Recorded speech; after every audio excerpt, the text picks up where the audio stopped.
Well, hello there. It is good to see you again, and welcome back to Path to Abundant Living. I'm your host and moderator, Ryan Ruff. It is great to be back with you today. And as always, we have our stars of the show from Morrison Nordman Wealth Management. That is Scott Morrison and Matt Nordman. We're going to be tackling another wealth management topic. That's what we do here on the show today. And boy, do we have an interesting one. It's a conversation that's popping up more and more these days between Matt, Scott, and their clients. Particularly their business owner clients. So, to frame things up today, if you are a business owner out there who decides to sell their business, or let's say maybe even just transition ownership of the business, do you know what your next move will be? That's a really important question to be asking yourself. And for some entrepreneurs who want to stay connected to the business world that they know so well and have been living in and breathing for so long, well, becoming an independent consultant could be a viable option and maybe that next stage in their overall entrepreneurial lives. So today on the show, we're going to be looking at some of the key issues surrounding this transition process and what it really means and looks like for someone becoming, or rather transitioning from being a business owner to being a business consultant. But first, let's go ahead and welcome the guys on and get it before we get into it. Scott, Matt, it's good to see you guys this morning. How are you doing? Hey, Morning, Ryan. Ryan. Happy New Year. Great to see you. Morning, Scott. Good morning, Matt. Morning, everybody. Yes, Happy New Year indeed. And we're kicking off the year with a really, really good topic here. Matt, I'll throw the first question over to you and we can start a little high level here on the show. We're obviously talking about these entrepreneurs who, after selling their companies, they want to stay involved in some capacity in the business world, and maybe being a consultant to other firms, other businesses is an option. Is this a trend that you're seeing, maybe becoming more popular these days among business owners? Ryan, it's a possibility. There's more and more business owner entrepreneurs and former business owners. They're really considering it. We believe it's, the baby boomers own something like 2.3 million small businesses in the U.S. right now, and many of them are going to sell or eventually sell. But it doesn't mean that they're going to just completely and fully disengage from the world where they've spent so much of their lives. And so most entrepreneurs are really driven and passionate people, and they want to keep making an impact. And so what we also know is it's becoming more and more obvious that staying active during what could be that, really lengthy retirement is really, really important. So there are a lot of forces at play that make consulting a really interesting option for a lot of people. Sure. And speaking of those forces at play, Matt, I want to talk about some of those motivators, right? Scott, what do you see retired business owners viewing the benefits? What are the benefits, rather, in their minds of becoming a consultant rather than simply relaxing and enjoying what most view as a standard retirement? Well, as Matt alluded to, staying engaged is probably the number one reason for sure. So much has been written about how retirees who stay physically and mentally active, in meaningful pursuits, are usually happier and able to stave off any kind of cognitive decline. So, with rising life expectations, that we're all living longer and we have a lot more time to fill up once we exit our businesses. It kind of makes sense that you have this lifetime worth of skills and insights that you can share with someone, on time that you have available in your retirement. And certainly the benefit of that is staying mentally young. My favorite, however, is the desire to give back. We always hear the phrase of pay it forward, that kind of thing. Well, we all have mentors in our life and we all have somebody who helped us along the way.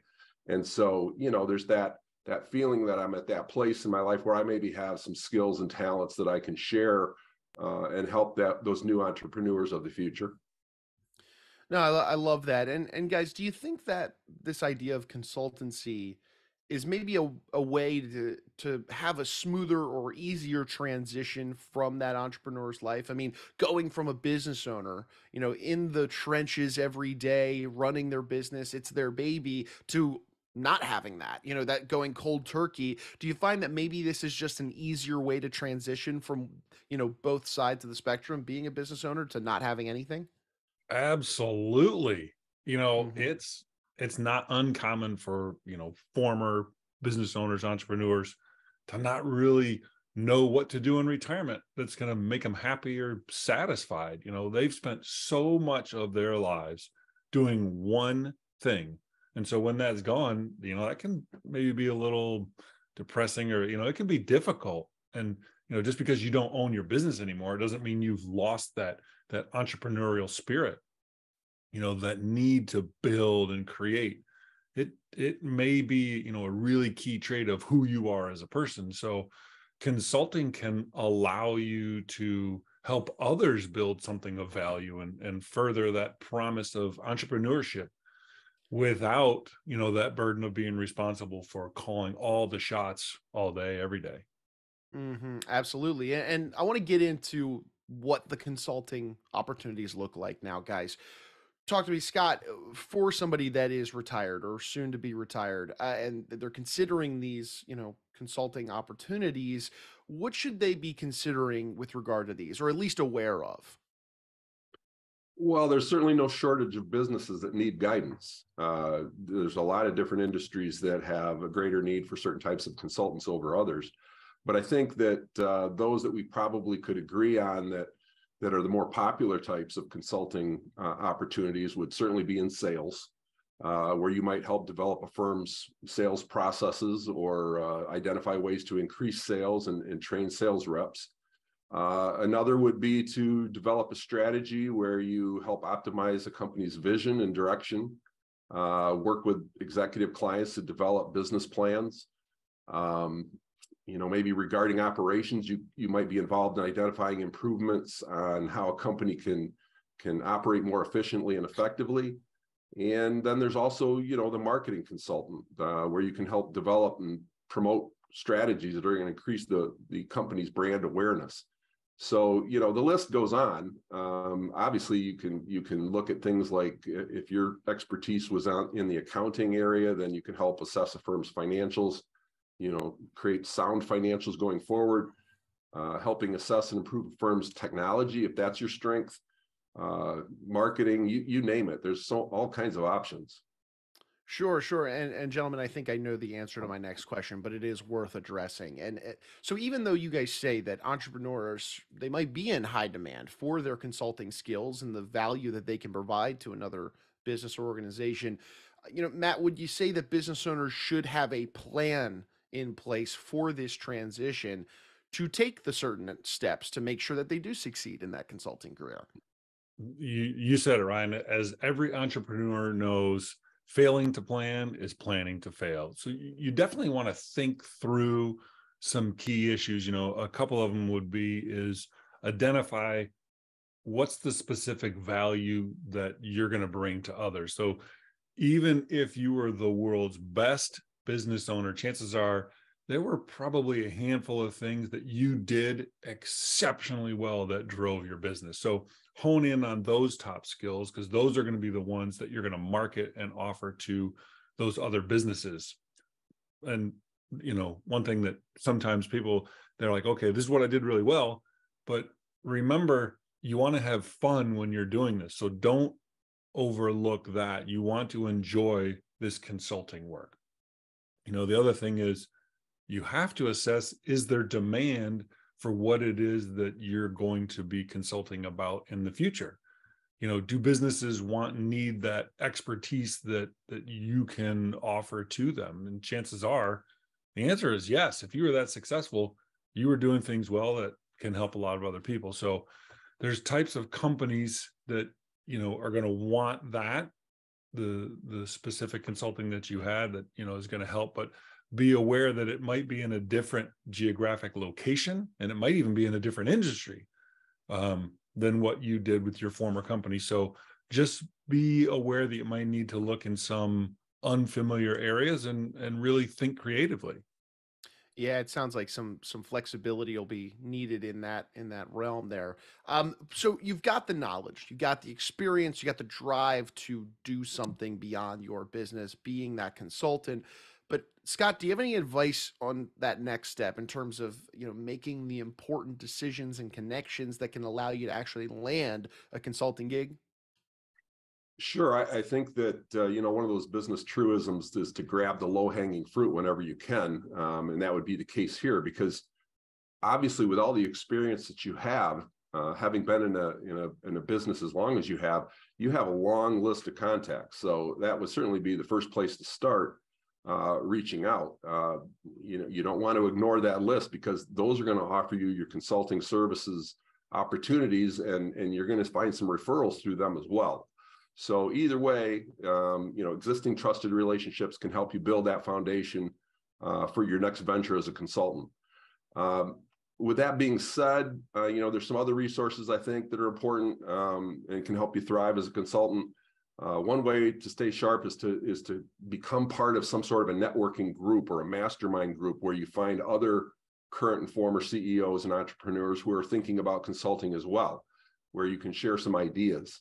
I know in my own experience, my daughter, in fact, she's only in her late 20s. She found her first job by being part of a networking group where there were 2 or 3 consultants that were just interested in being around young people, and it led to a great career for her, and it led to opportunities for some of these consultants to to speak to these young people.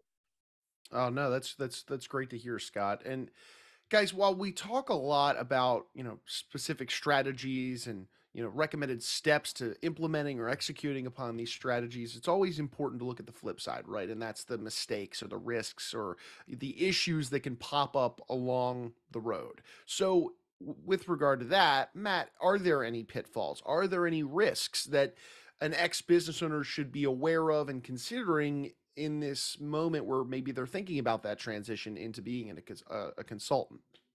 There definitely are, Ryan.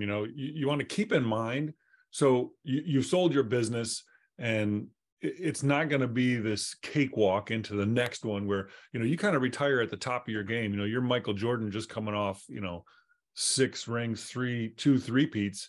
And so you're really accomplished, but consulting isn't necessarily the right move for everyone. There are plenty of ways to stay engaged through giving back, like it was alluded to. You can volunteer, you can teach, you can join an existing company as an employee or a partner, but if consulting looks appealing, you want to go in eyes wide open. And first and foremost, you're not in control. And I'm going to say that again. You are not in control. When you are that entrepreneur, you have the final say in your company in all matters. And so chances are you've gotten very used to that dynamic. So as an independent consultant, you need to be prepared to have your ideas questioned and tested and even rejected by someone who was in the position you were previously in. So if you happen to consult to the new owners of your business, that can create a lot of tension. It could be pretty difficult for some. Number 2 is you may be viewed with suspicion, as someone being engaged to assess, or improve the business. You're going to be potentially treated as an outsider by the staff and maybe even some of the management that was part of bringing you in. So in this new role, don't expect people around you to be like, hey, Ryan, hey, how was your weekend? Right? So finally, you can get overloaded pretty quickly.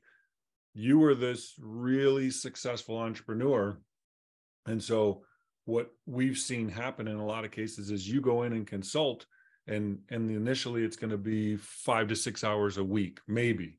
And next thing it's like, well, hey, Ryan, you helped us with this and this. Can you bump it up to 10 to 15 to 20? And then they tell their other business owner friends. And next thing you know, you have more business than you know what to do with.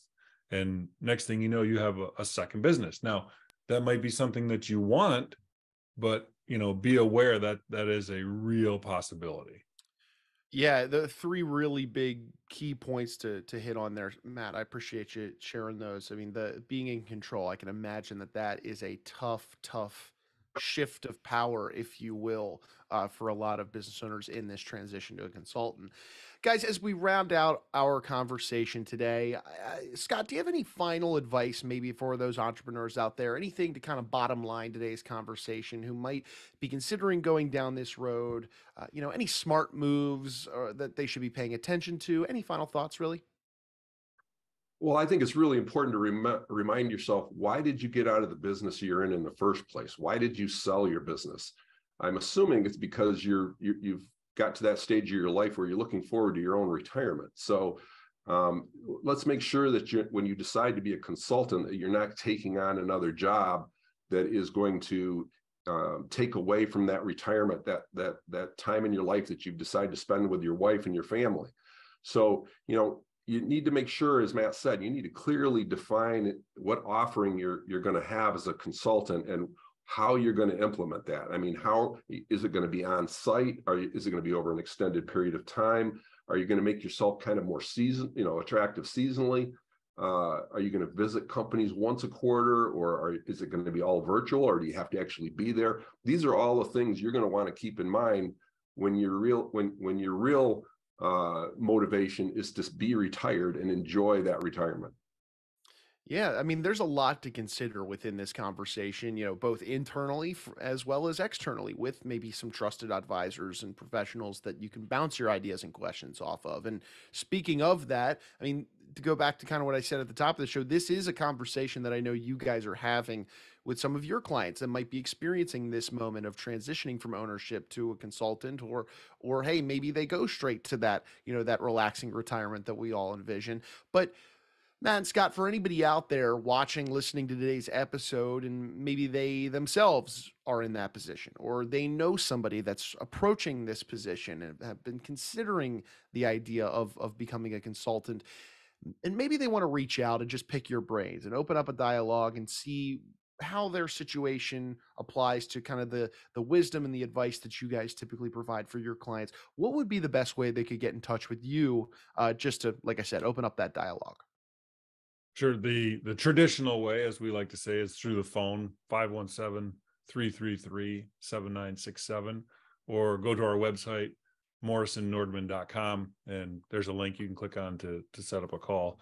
That's like you had said, Ryan, whether it's with us or someone else, talk to someone about that transition period, because it can be, I was talking with someone last night, it can be an exciting, scary time, but that consultancy can be a way to transition into that next phase of life. And you have a lot to offer someone. So this might be the way to do it. Absolutely. Well, Matt, Scott, I appreciate you guys both for carving some time out of your day to jump on here and dive into this. This is a really great topic that we can sink our teeth into. And I think we left a lot of considerations for our audience out there today. But looking forward to seeing you guys on the next one. Take it easy and have a good rest of your day. Thanks, Ryan. You too. We'll see you. Thanks, Ryan. Have a great day. All righty. And hey, look, we want to take one final moment, as always, and say thank you to our audience for stopping by and joining us on the show today. If you did take anything away from today's conversation, you benefited from it in any way, shape, or form, go ahead and subscribe to the show on whichever platform you check this out on today. That way you never miss out on a future episode where Matt, Scott, and I jump into another wealth management topic that could be pertinent for you and your financial world. So for Scott, for Matt, I'm Ryan. We're going to go ahead and say so long. But we appreciate you stopping by once more and being with us on Path to Abundant Living.